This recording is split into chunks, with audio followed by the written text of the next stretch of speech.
Hello. Welcome back to the Living Good with Jakeb Livengood podcast. Today, I'm really excited to bring you this one. It's a really good one, as I've said several times, but it really is, okay?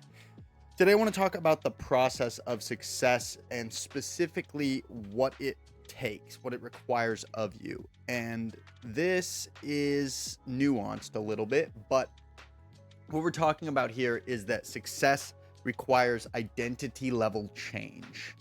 And let's really get into that because it's a big deal. And actually, when you realize this and you start operating from this place in your mind, it becomes easier. Okay, so let me explain it from my perspective, from my life, right? In February of 2023, I was obese. I've talked about this if you've been following along on my episodes. I was clinically obese, 34.5% BMI, 246 pounds. And I started going to the gym. I started taking back control of my health. And from day one, right, I'd used 75 Hard to do this, which is the first phase of the Live Hard program. I'm not going to go super in depth because I've even done an episode on that, right? But from day one, I identified I identified as a bodybuilder. I was like, this is who I am now. This is what I do. I go to the gym every day. Okay. And all encompassing what I'm saying here, and this applies to everything. I'm not just talking about health here. We're going to go into a bunch of different rabbit holes. I don't know why I said carrots. My mind's all over the place, guys, today. Trust me. We're going to be on point, but it's, all right. That's what makes this fun, huh? All right. So look, I decided I have identity level change right now at the character level. I am now a bodybuilder starting day one. I have never tried anything in my entire life. If you want to try something, you are going to be a failure and a peon your entire life. Don't try anything. I've gone skydiving, okay? I did the research. I figured it out, right? I did a little educational course on site, and I identified as a skydiver. Before I jumped out of the plane, I was a skydiver. And then I went and did it. I wasn't going to just try and do it, okay? Another example where it comes to business, right? In 2018, I'd never ran a business or a company or done anything on the internet for internet money or had any high income skills before, never done sales, nothing. And I learned about Amazon FBA. I heard of it, right? And I was like, you know what? I do e-commerce on the back of Amazon now. I hadn't sold a thing. I didn't even know how to do it yet. But I decided at the identity level that I did e-commerce on the back of Amazon. And then from that decision, from that point, I then learned. And within a month, I had my transaction privilege tax license. I had my S Corp. And I had bought my first inventory, sent it into Amazon, and made my first dollar online. I was officially launched up. I was doing it. It's because I wasn't going to try it. Okay. And this is there's the dichotomy of thinking about, I want to do this thing and I'm going to give it a shot. I'm going to try it. And then you're giving your own mind, your own consciousness, a back door to step out of the need to actually do the stuff, to do the daily DMOs, the daily methods of operation, to actually become the thing, to be the thing now. That's what identity level change encompasses. I am this now. Okay. You could be morbidly obese. And if you are going to the gym and you are consciously making the decision to change your eating habits as well as your fitness habits, it doesn't matter where your starting place is. It matters the vision of where you're going and what you're becoming. You're a bodybuilder. You might pass somebody in public at the mall or something, and their first thought when they see you might not be that person's a bodybuilder. But does that actually matter or have any bearing to tangible reality for your life? No, it doesn't. Because you had identity level change. And right, that identity level change that you experience, it is a lagging metric in tangible reality. If you're morbidly obese, like this example, and you decide to start going to the gym, are you going to look externally to other people like a bodybuilder a week later? No. But guess what? Something that is going to happen, that happened for me, right? I wasn't morbidly obese. I wasn't crazy huge, but I was obese. It was noticeable that I was a little thicker set, right? And what's going to happen is if you're going to the gym consistently, you're going at the same time, somebody that you look at and you're like, wow, like I want to be like looking like that. Their build is awesome. That's the goal where I'm trying to head to. They're going to give you recognition. They're going to notice you. They're going to come up to you and say, hey, I see you in here consistently doing it. I'm proud of you. That's really awesome. Right. And that's super contradictory to what your ego says, because your ego tells you these people are judging me. Oh, I feel this way about myself. And that goes into, self-image. We won't go into all that in this podcast because I'm actually going to have an expert on that. And we're going to have a full in-depth conversation about self-image and how that affects your reality and the experiences that you experience, because your confirmation bias changes a lot about what goes on in your day-to-day, right? Identity level change simply means when you choose to embark on a new endeavor, whatever it may be, right? I've given examples for business and wealth. I've given examples for health. It doesn't matter what it is. Maybe you want to learn skateboarding and you're getting into skating, right? You are a skater day one. All you've ever done is you've just kicked and you know how to balance, but you're a skateboarder now. And from that point, you can move and progress, right? Because I'm telling you, it's a lot is in your mind. And if you come into something from the perspective of, I'm going to give this a try, you've already lost. Like, and I'm sorry if that's like brash or it's like that might like trigger your ego or something, but it's just true. Like, don't try things, just absolutely do it. I hate the expression fake it till you make it, right? And like project this image outwardly so that people think you're something that you're not tangibly until you are that thing, right? And I get the idea, and you may think that what I'm talking about here is that same idea, but it's not fake it till you make it, okay? It's face it till you make it, right? Because in the doing, you're morbidly obese. You're going to the gym every day. Maybe you're not putting up a lot of weight, right? Maybe you're doing your cardio and realistically, you can't go 10 miles an hour for a mile, right? You just physically can't do that, right? So then you must just not be working out and really doing it, right? Because the guy next to you is doing that and you're not, right? No, you see, you're facing it until you make it, right? Everything, not just fitness, but financial, spiritual, everything is at a progression of scale. So if you're doing it at your current level of capacity that you can, right? You're touching that glass ceiling in your life repeatedly. Eventually, you're going to shatter that glass ceiling, and then you're going to keep going in an uptrend. And then you're going to have a new glass ceiling that's higher than your previous highs.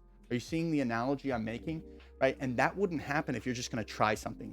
Because if you try something, the first moment you experience something that's like tribulation, right? You got pushback, you go, see, I knew this wasn't the thing for me, man. I'm not going to do this. You just make it way too easy for your mind to talk you out of it and then turn around the other way and give up, right? No, you need to have identity level change, right? When it comes specifically to 75 hard, which if you're not familiar with the protocol, I'm not going to explain it here, but it's just a series of tasks that you have to do with 100% efficiency. And if you fail one single thing, you go back to day one, right? The first time I did it, I knew, look, I said, I was about to lie. Let me be honest. The first time I did it was in 2019, and I did it and I failed like 3 weeks in. I had the whole thing and I erased it from my board and I gave up. I never did it again, right? And this is actually, oh man, it's just so perfect that I'm even sharing that this memory just popped into my mind, because do you know why that happened? And then I quit. That was in 2019. It's 2024. I was obese in February of 2023 when I started getting on 75 hard, and I said, I'm going to do the Live Hard program, right? In 2019, I tried it. Are you seeing what I'm saying? This is perfect. Yes, I tried it. And then I failed like 20 days in. And I was like, deleted it from my whiteboard. And I said, I'm done with this, man. This sucks. Can't do it. I tried it and I failed and I gave up and I never went back to it. And then almost 4 years later, I was like, I'm doing the Live Hard program. I am doing the Live Hard program. And guess what? I failed a couple of times, a few times on day one, right? I was just having a hard time getting into the consistency of drilling in those habits every day. And then when I finally got off day one, I failed on like day 11 for like a progress pick or something like stupid small. And I was like, dude, no way. But I am doing the Live Hard program. So I started back over and I kept going. I failed on day 48 because I accidentally went over the dietary restrictions that I had for the day. And here's the thing, it's on the honor system, so I could have just been like, no one will ever know. Just keep going. I didn't because then I'd only be cheating myself. But I started over. I didn't give up until I did it. And because I was so disciplined to actually fitting every criteria of what I was supposed to do, I had profound change. I'm ripped now, okay? I'm in physical shape, good physical shape. I'm doing muscle ups. I'm getting into calisthenics now. I have abs.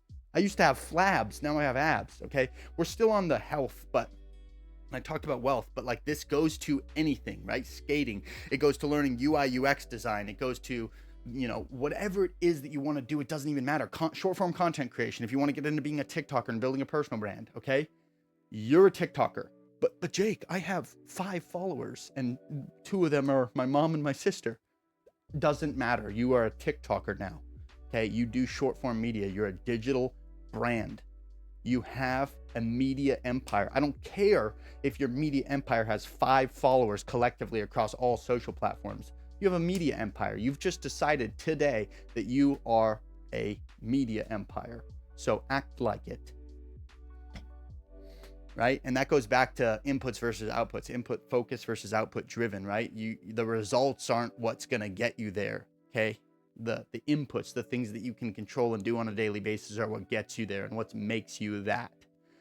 You just got to shift it around. Right. And so identity level change, I want to shape it up here. I don't want this to be too long, even though I could drill this home for you repeatedly. I need to drill this into your head because if you haven't got the analogy yet, this is really, really big because success requiring identity level change, it's not something, and by the way, success, the progressive realization of a worthy ideal, is just the consistent, persistent pursuit of your potential. So whatever it is that you want to achieve, it's just moving forward towards that willfully and intentionally every single day from whatever your starting point is, which doesn't even matter, right? If you're 650 pounds and you want to be fit, and then a month later, you're 649.5 pounds. You're going in the right direction, baby. Keep going. See, because it's not about the outputs. It's about every day I got up and I did what I said I was going to do. I went to the gym every day. I did my cardio. I got my steps. I ate the right food.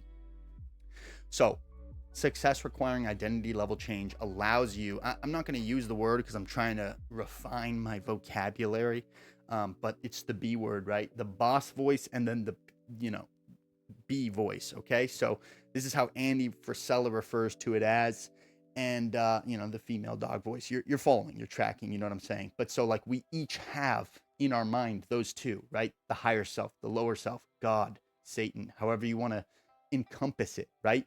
But you are the conscious awareness behind your thoughts, and you get to choose to identify with the thoughts or not identify with the thoughts that come into your mind. You're not your thoughts, right? And so if you just go and give a try to something and then you get pushback and then you go, no, it just got hard. I'm not supposed to do this. Now you've just given in to the ego, the B voice, Satan, right? The enemy. Or you can go, hey, I've had identity level change. This is what I do now. Yes, it just got hard. Yes, it's supposed to just get hard, because if it was super easy, everybody'd be doing it. And then you do not allow tribulation, a block in the road, right? A left turn. You don't allow that to actually dismay you from your inevitable, indefatigable will. I will do this. It's big, and it sounds so... You might be into this podcast and you're going, this sounds just really obvious, right? I mean, if I want to become something else, become something more, yes, I have to change at the identity level, obviously. But here's the thing, though, and why I'm repeating this repeatedly. It might be obvious to you. You're hearing this now, and it might be obvious to you, and you're like, duh. But here's the problem with that, right? You have your conscious mind, your unconscious mind. Maybe in your conscious mind, you hear this thing, you hear success requires identity level change, and you go, Jake, duh, obviously it requires identity level change. But in your subconscious mind, the operating system behind the computer that is your mind, your subconscious mind doesn't operate on that belief, right?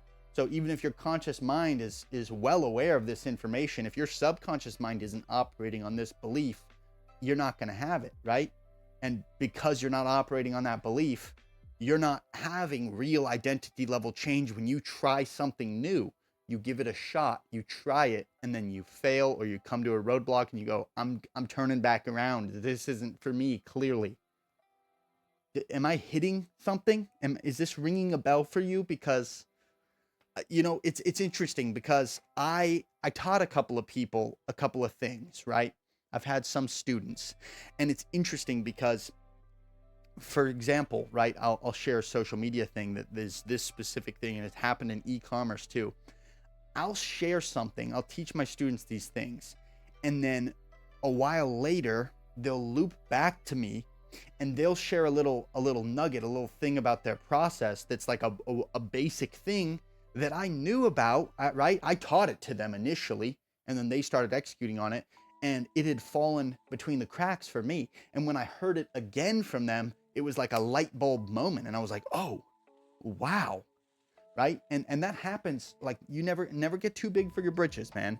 Everybody can teach you something, right? And this happens to people with even the simplest, most obvious things. Like, yes, if I want to become something that I'm not already, I have to change and integrate that into my identity and my personality to become that thing. Obviously, Jake.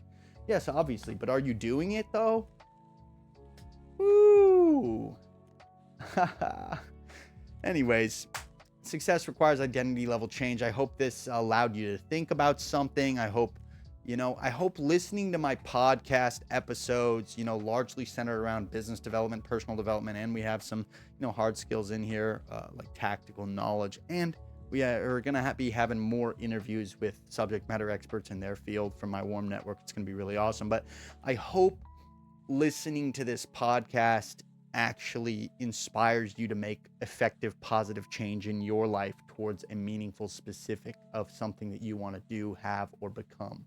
Right? Because that's really the purpose. I want to effect positive change in others, just as we're called in the Gospels.